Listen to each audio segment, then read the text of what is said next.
and welcome to Transformation Now. Hi, I'm Rita Rocker-Kraft with SoaringHigher.Rocks, and I'm going to be talking with you the next few times, a continuation from last time.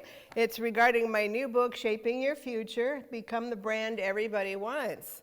And this is so important because, as always, I talk to people about the inside of them as well as the outside. So becoming a brand that everyone wants is as a friend, it's a relationship, it's also with your career. And so everything I discuss affects us personally, which in turn affects our careers, our lives, every part of us. And so I was talking to you before about some of the things that are very necessary to change our outlook, to change our lives, before we really reach our goals and become successful.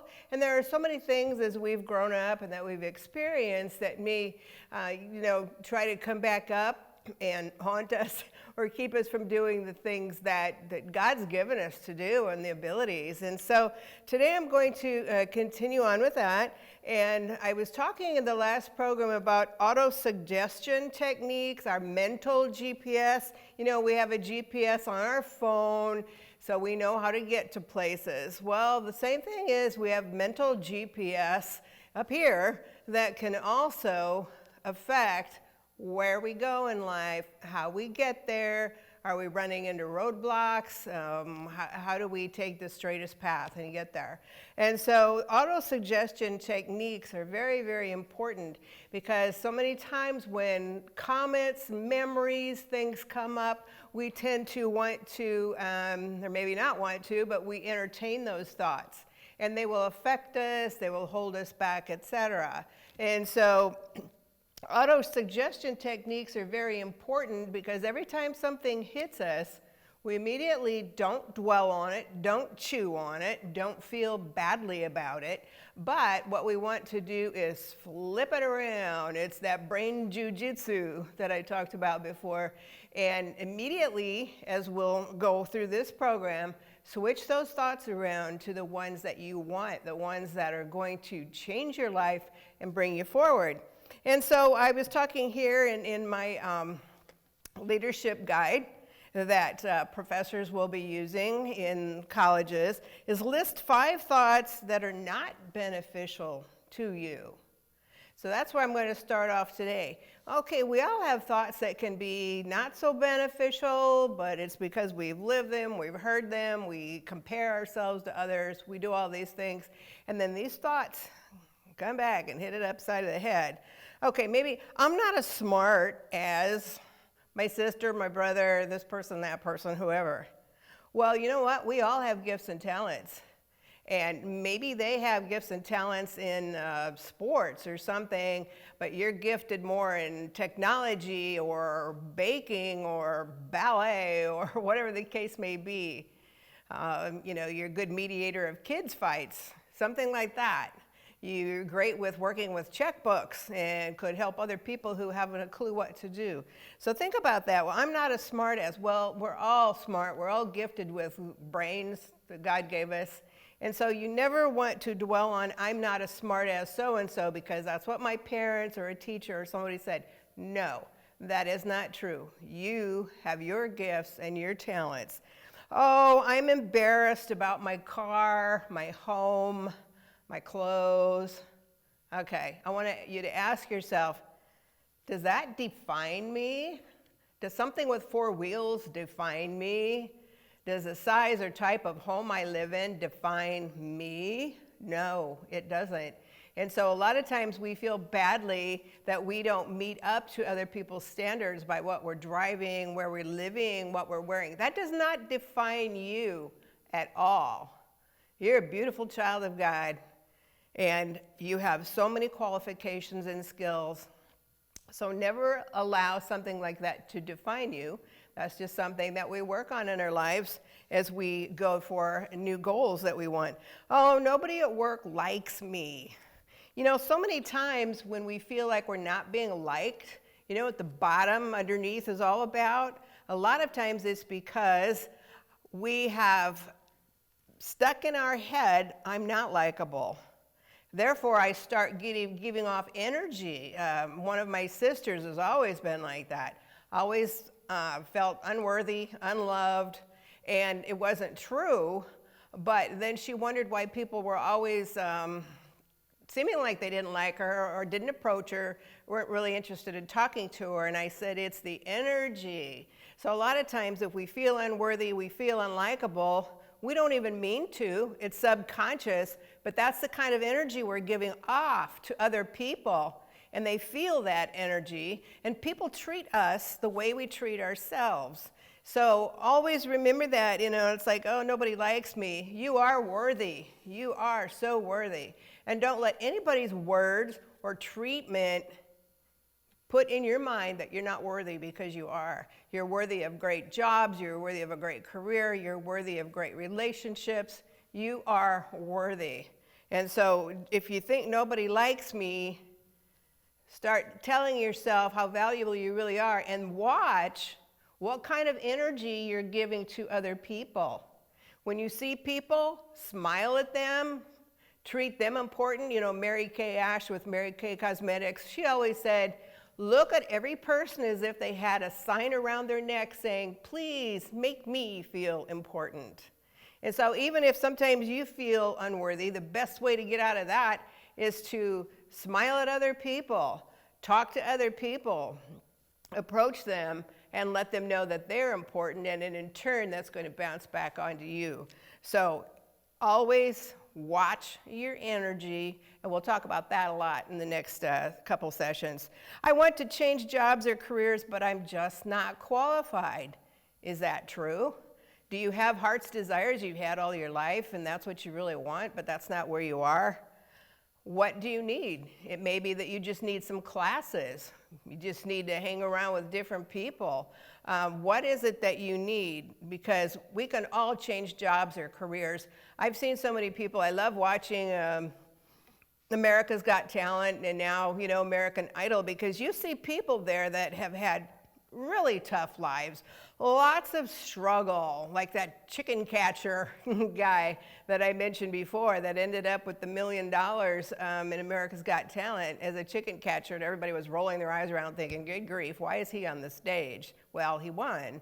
And so, we have the qualifications, but when I watch these people who have struggled and really tough lives, have been homeless, everything else, and they start showing the talents that they've been gifted, and it's like, oh my gosh, who'd have thought? And their whole lives turn around. So I want you to think about those kind of people, and anybody can do that, turn their lives around and go forward. And I've seen that over and over. And I was like, what's wrong with me? Why don't I have this new family, this new relationship or something yet? Quite often it's because the mental GPS, we've got to turn that around and be able to flip those thoughts so that we move forward, because we go in the direction of the thoughts we're thinking.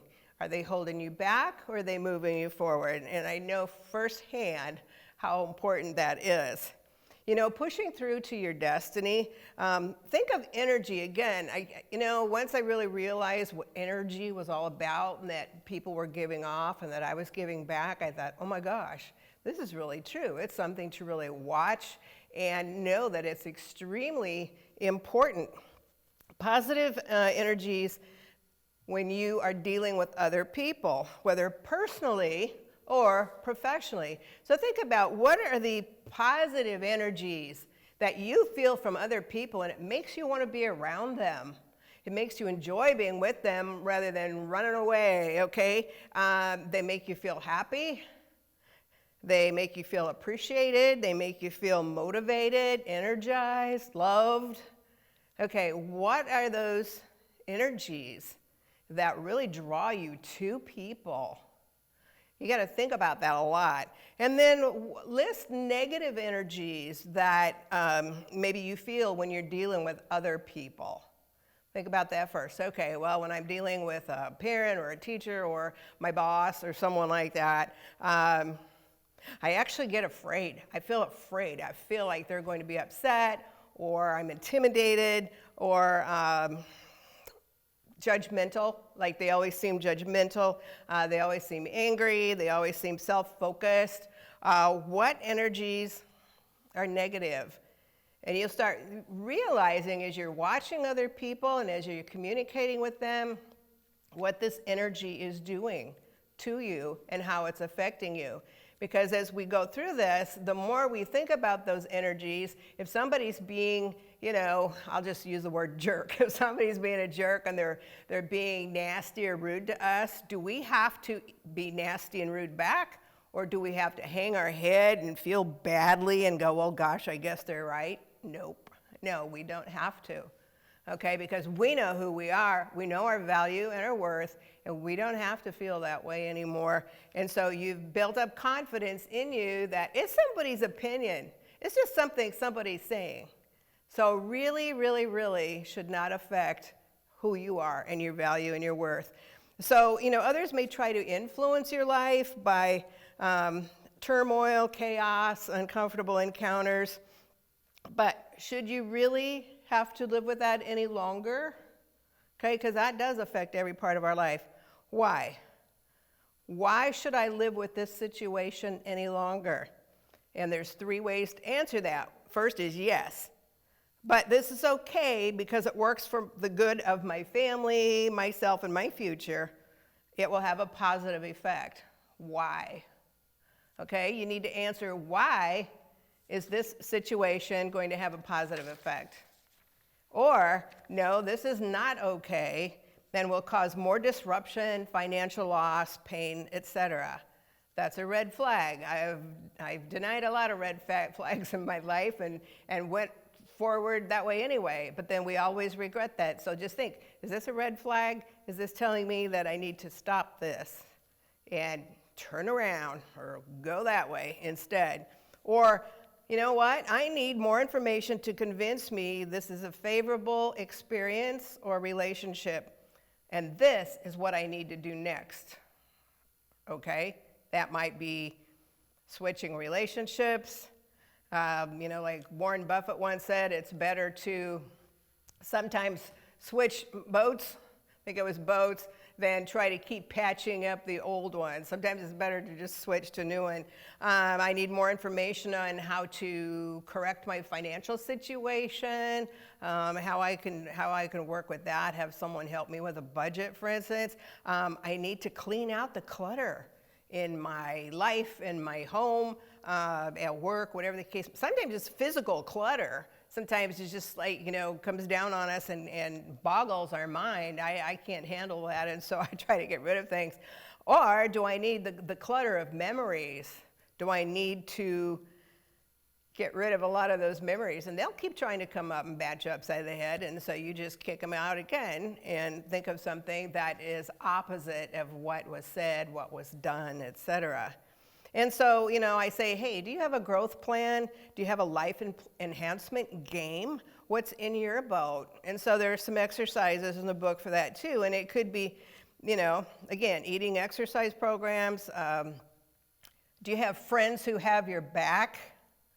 Okay, is that part of your life enhancement plan? Or barren bad relationships, as I call it? So think about that.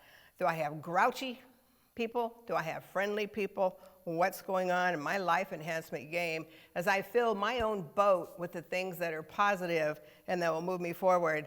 I do not look good enough, I'm not thin enough, or I have nice clothes. Okay, if that's in your boat, you know where that goes. I do not have enough education to do what I truly want. There's enough free programs online that we can educate ourselves very well with that. Libraries are open again. And so that could be a huge focus going forward, really concentrating on that. That's what the winners do. They focus, they concentrate, they see themselves actually doing it until it's so natural that when they do compete in something, they win, because that's what's in their mind. That's what they see all the time. I'm not worthy of any good things. My parents told me, teacher told me, like I said, never allow anyone's opinion to tell you what you are capable of doing or what you are able to accomplish. Never, ever let somebody do that. So many times they just have the problem. So you never want that. old binding mental restraints have to take the boot. So then I say, well, how long will you allow, that's the key word here, how long will you allow others to affect your emotions is actually up to you. So even if you're in a situation where somebody's negative and makes a lot of, nasty remarks and they've always hurt your feelings, and maybe for some reason you're not able to get out of that situation at that moment, but you can go, you know what, I'm not going to allow that to affect me anymore. It's going to bounce right off of me. I'm not hearing it. I'm not taking it to heart. No. And so think about that. You have choices in what people can say to you and do to you and get by with it, or you can go, nope, I'm not accepting that anymore, and talk to yourself in a positive message, call a positive friend, something like that. And so I had to work on that a lot, even in my own personal life. It's like, no, I don't take that anymore. And so it really does work to just make up in your mind, nope, not that has no more effect on me. So how do you speak to yourself? Do you speak to yourself kindly? I mean, I've called myself a dumb blankety blank a few times and thought, oh my gosh, the stupid things. No, how do you really speak to yourself? Because that is everything. Check yourself, correct yourself, keep really listening. If you start really listening to yourself, a lot of times you go, oh my gosh, I am saying all these things. And so how are you speaking to yourself? Speak to yourself kindly. How do you see yourself? Not only how do you see yourself physically, nice looking, frumpy, whatever. I mean, we make a lot of judgments when we look at ourselves in the mirror. How do you see yourself? How do you feel see yourself intellectually? How do you see yourself financially? And those are all things. Sit with the notebook again and start journaling positive ways that you see yourself in all of those areas, because that's how you grow, and then you move forward and you conquer those things that have maybe tried to hold you down. How do you allow yourself to be regarded by other people? Again, it should be with respect, not contempt. So sometimes it's a matter of turning around and walking away. So how are you allowing yourself to be treated and regarded? What makes you feel confident and powerful? Think again about all of your great skills that you have, and you focus on those. We don't want to feed other people's, skills and abilities. We want to feed on our own and nourish them and continue to grow in those. What makes you feel weak and ineffective? It could be others' treatment for you, self-loathing. What makes you feel weak and ineffective? Because I know a lot of times it was like, well, I didn't get the education finished that I should have. I always felt like I wasn't worth anything growing up. My dad and all this kind of, no. What makes you feel weak and ineffective? Those are all things that can be overcome. Just like all the people I've seen who came literally from homeless rag to riches into great successes, we do the same thing. How will you handle future situations that could take away your power and make you feel uncomfortable?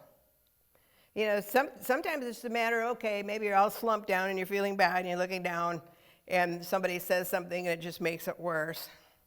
I'm going to say stand up, literally, stand up tall. If it's something that is not good for you or helpful, use the word no, because a lot of times we're taken for granted and taken advantage of. And if the word no is going to help move you forward, tell them no. If you have a solution, maybe somebody's really frustrated and you really have an eye for an ear, whatever, mind for resolution, maybe you could offer that person a resolution, an idea, something that will help them overcome a situation. They may be biting at other people because in reality, they're hurting inside. A lot of times when we are angry, it's actually the bottom line, what's underneath it all is hurt. So sometimes just giving someone a resolution of something, trying to help them, showing them a little bit of love, a little bit of respect, even though they don't seem to deserve it, can sometimes turn a situation around, because then they start realizing they don't have to be nasty. So I'll always try to, sometimes I say I put myself in the other person's shoes, because sometimes we don't realize what that person is going through. And I've done that before, and I maybe was upset about something, I was hurt about something, and then I thought, okay, just stop for a second. And I put myself in that person's shoes and what maybe they had been going through, things that they had been dealing with. And then I thought, oh, now I understand why they're so cantankerous or this or that, whatever the case may be. Because if I was in their shoes, I'd be the same way. And sometimes just stopping to think about that is very, very helpful, because you can go, oh my gosh, and start showing them the love and respect that they're hungry for, and watch them turn their lives around too. That's what this world's all about. That's what I believe God wants us all to do.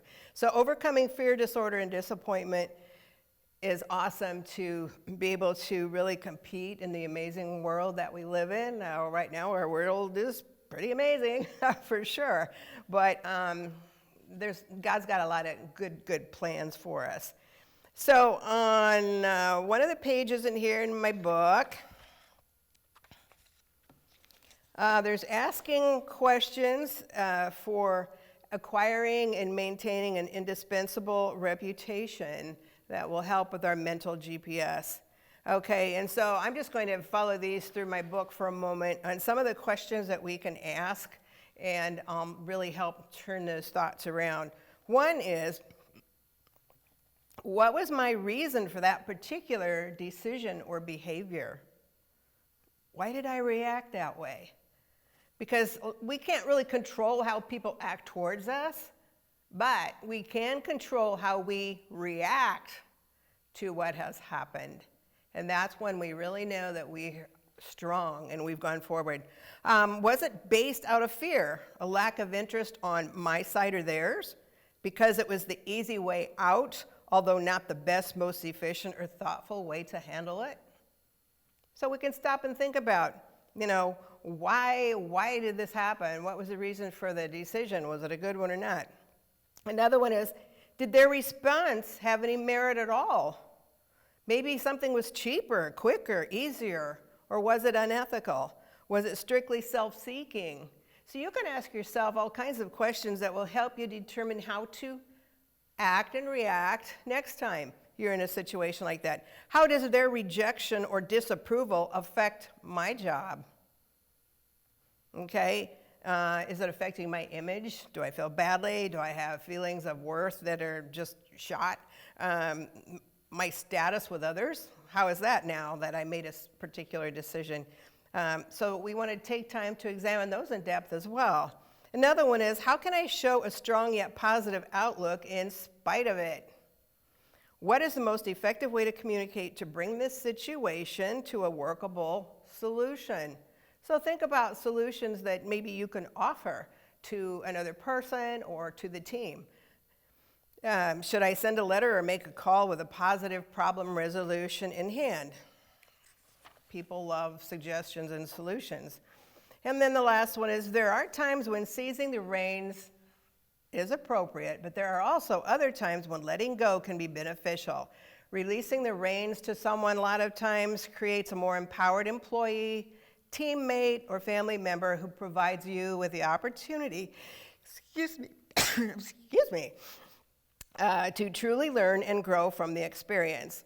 So when an associate seizes a moment to take on a task or a project, that could be associate at work, but it could also be one of your kids. If you're a coach, it could also be one of the kids that you're coaching. So think about that. When I maybe let them do something that I normally wouldn't let them do, what I'm doing is watching over them, but empowering them to achieve their goals and to feel stronger and better about it.